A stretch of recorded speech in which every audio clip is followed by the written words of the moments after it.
আসসালামু আলাইকুম। আমরা এখন একটি টমেটো ক্ষেতে উপস্থিত হয়েছি। এটি মালচিং পদ্ধতিতে টমেটো চাষাবাদ করা হয়েছে। আমরা এখানে দেখতে পাচ্ছি আহ, সমন্বিত বালাই দমন ব্যবস্থাপনা অর্থাৎ আইপিএম এর একটি অংশ জৈব বালাইনাশক হিসেবে নিরাপদ সবজি চাষের উদ্দেশ্যে এখানে আহ, ফেরোমন ফাঁদ অর্থাৎ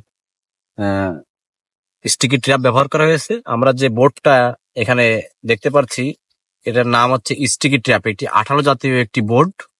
এখানে এই টমেটোর ক্ষেতে যত ক্ষতিকারক কীটনাশক ক্ষতিকারক কীট পতঙ্গ আছে সমস্ত কীট পতঙ্গ এসে এখানে আটকে যাচ্ছে এবং ক্ষতিকারক কীট পতঙ্গগুলো মারা যাচ্ছে।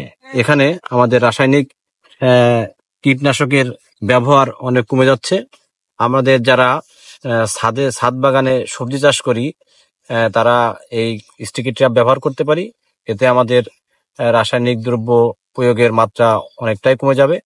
আর কৃষকের মাঠে যারা আপনারা সবজি চাষ করেন, সবজিতে সপ্তাহে 2 দিন কীটনাশক স্প্রে করা লাগে।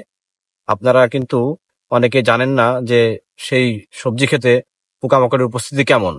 এই স্টিকি ট্র্যাপ ব্যবহার করলে আপনি কিন্তু ক্ষতিকারক যে পোকাগুলো আছে এই পোকার উপস্থিতি টের পাবেন এবং সেই অনুযায়ী আপনি পদক্ষেপ গ্রহণ করতে পারবেন। আশা করি আপনার নিরাপদ সবজি চাষের জন্য এই স্টিকি ট্র্যাপ ব্যবহার করতে পারেন। ধন্যবাদ সবাইকে।